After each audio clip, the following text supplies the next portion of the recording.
Santa? What's going on? Who? What are you, really? That dream was just a necromancer's curse. Don't believe any of it, dear. I'm a friend, an ally, and I'm good even more. Hey YouTubers, Max18363 here. This is part 6 of my Dark Messiah Might and Magic playthrough on hard difficulty, narrated as always. And this is chapter 4, Across the Sea of Blood. First of 2 videos on this chapter. Zareth? Praise Elath, you're safe. I was so worried about you. You must have been through a lot. Did you find the crystal? Please, tell her no, just to see her reaction. Yes, I took it back. Wonderful. Except that now the necromancers have taken our ship. We can't get to the island. If only my uncle were here. Wait, Zareth, could you do it? Get on board and lower the gangplank? Then my men could board it. We'd steal it right back from Arantair. I'll take care of it. Just be ready when the gangplank goes down. Just let me move this. Ooh, so decisive. Trying to impress someone.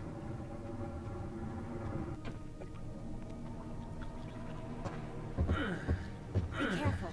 They posted guards. Our ship is armed with ballast.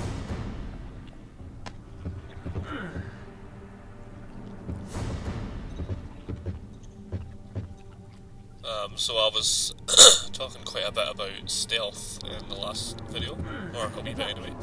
I'll be waiting. You need to forgive me, I've just had a fit of sneezing, so that's why I'm a bit sniffly, I do apologise. But no, I was talking about stealth a fair bit in the last video. It seems as though Menelag's taste for luxury extended to his ship.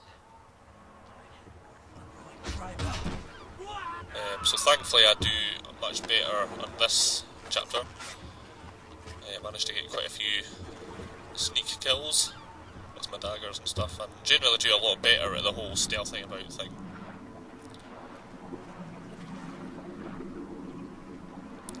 So you kind of have to come this way. You can go directly along that walkway, because as Leanna says, the ship has got ballistas on it. It's like giant crossbow kind of things that we've seen in chapter 1. If you charge directly at the ship, you basically get blown away regardless of what your health is or whatever.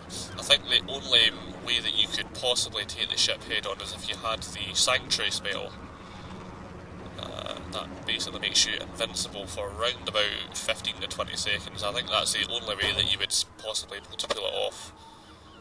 But even then, I think you still need to come over here to activate the little platform so you can jump into the ship. So you're far better off to just come this way, save yourself a bit of hassle.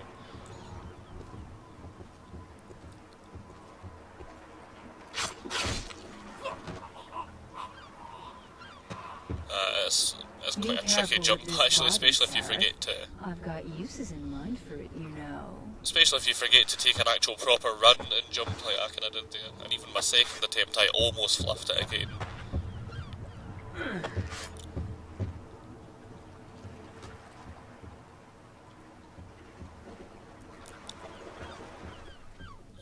But like Xana's said there, yeah, this is quite... These are tight quarters for fighting in. This is quite tight quarters, so we do have to be careful, but that kind of works to my advantage because, like I say, I think it makes it a little easier to sneak through this level. Not all the time, but most of it anyway. And actually, I think the end of this chapter, this will be in the next video, is where I think this tends to be the first real big tough spot for a lot of people, I think. There isn't a fail-safe strategy for it as such. It's an easy enough to read. If I didn't bitch, how would you know it was me? But there are a few little tips and tricks that you can do, but we'll get to that one in the next video. I was talking a little bit about various difficulties in the last game, so I want to actually finish off the point that I was trying to make in my last video, about how the game ships with 2 difficulties, normal and hard. Just got this guides on.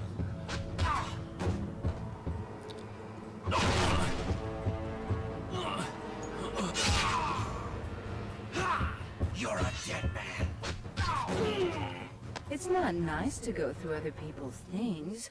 Birds of a feather, aren't we? And when the patch was released for version 1.02, it came with, along with the usual kind of bug fixes and all that kind of stuff, it added an extra difficulty, hardcore mode.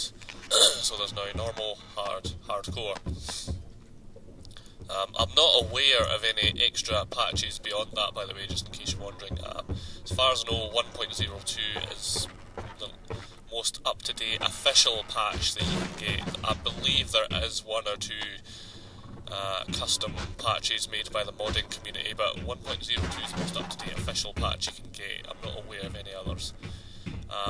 As I said in the previous video, I won't be attempting hardcore. I haven't actually played it, but I have read about it, and I have seen a few videos of people going through it on hardcore, and it does look very unforgiving. Basically, hardcore sets you up for a lot of the traps and stuff in the game are instant death, which you can get away with in this setting. Enemies can kill you in just a couple of hits, and just generally the difficulty is amped way up. I think personally that'll be a little bit too much for me, and it's kind of getting to the point where I probably wouldn't enjoy playing through it, so even just playing through it in hard is quite tough going though. The last words of the prophecy of the demon Messiah are coming true as we speak. 10 centuries, and that is all. Whose name we dare not speak. We are fortunate that Lord Arantair is prepared to play his part, as it has been foretold. May the Mother of Silence bless our works and guide our hands as we perform our holy And to labors. think they thought they wiped us all out 20 years ago.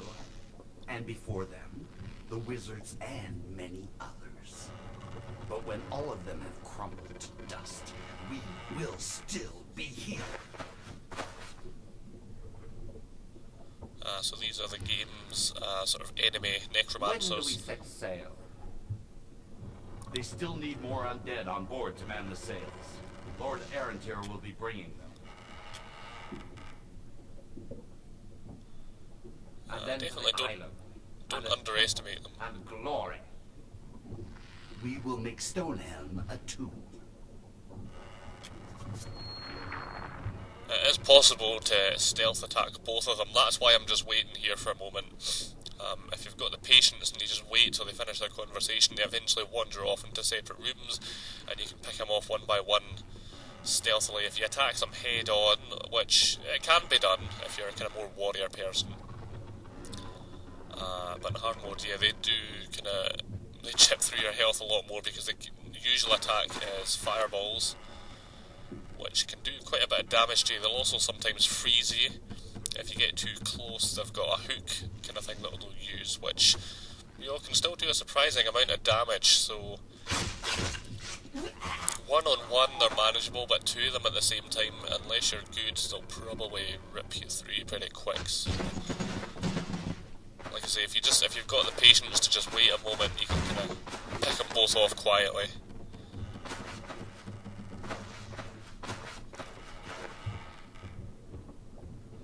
Also, the next room after this, I did have to edit out sort of a couple of times at it, actually. Not because I died, but because basically you come out, it's sort of like a ship's prison, and they've got various cells with goblins in it.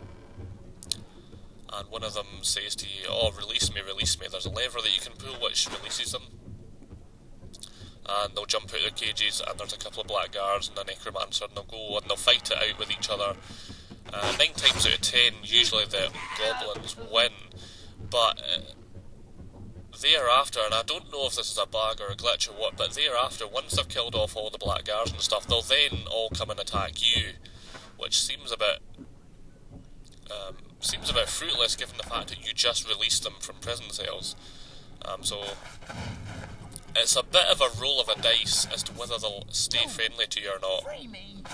Free me! The only theory that I can offer is that They have in these cages. I wonder what would happen if they got loose. What was that? the only theory that I can offer is that you possibly have to attack one of the guards or something to convince the goblins that you are in actual fact a friends. So what we're watching now, they go in, they fight it out with each other, it doesn't take very long, and on this occasion they stay friendly so the goblins don't attack me. It's not to say that I couldn't go and fight all the goblins, but since there is a good 4 or 5 of them, it's a pretty tough fight, and I prefer to just... Like I say, the first couple of times through this room, they were hostile, they attacked me, and I just ended up pausing the recording, reloading my last save, and I just went through the room again until finally they stayed friendly to me. It's not that I'm not capable, it's just, it seems a bit of a needless fight, and it is kind of tough going trying to take all 4 or 5 of them, so...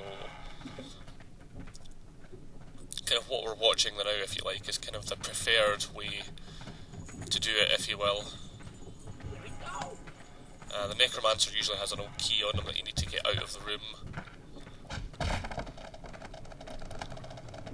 So I mean, all going well, hopefully the goblins stay friendly to you, it just makes life a bit easier. There is a table up here with a longsword on it, so you probably seen me in the last video create a longsword if you're thrift enough to find the sort of blacksmith room and find the steel bar, you can create yourself the long sword. But if you couldn't be bothered with it or you missed it, there is a long sword right there on that table there, so it is better than the default short sword, so go for it if you've got the melee skill for it. You do need a melee skill of level 1 to be able to pick it up. Now also, a good thing to do right here is climb up in this box, up on the little ledge. See, I nearly forgot, but you climb up on this ledge, and you've got your Ring of Might, which is a good pick up because that actually adds 1 extra point to your damage rating now. But the most important thing that we picked up there was the Flamegold Bar, so that'll actually allow us to create an extra sword later in the game. It won't be until deep into Chapter 5, but it creates potentially one of the more powerful swords in the game, depending what route you decide to go. But I'll explain that later in the game when we come to it. So the Flamegold Bar, very important. The Ring of Might, very helpful as well. As I've said, all the weapons have damage ratings, so these daggers here have a damage rating of 4 by default, but with the Ring of Might equipped, that boosts it by 1 point, so now it's a damage rating of 5. The longsword does 3 points of damage, with the Ring of Might it's now 4 points of damage, and so on and so on, so it is quite a useful little ring to have. A lot of people don't seem to like the Ring of Might for some reason, but I don't know why. I mean, it lets you do extra damage. So that's all for now, so see you next time.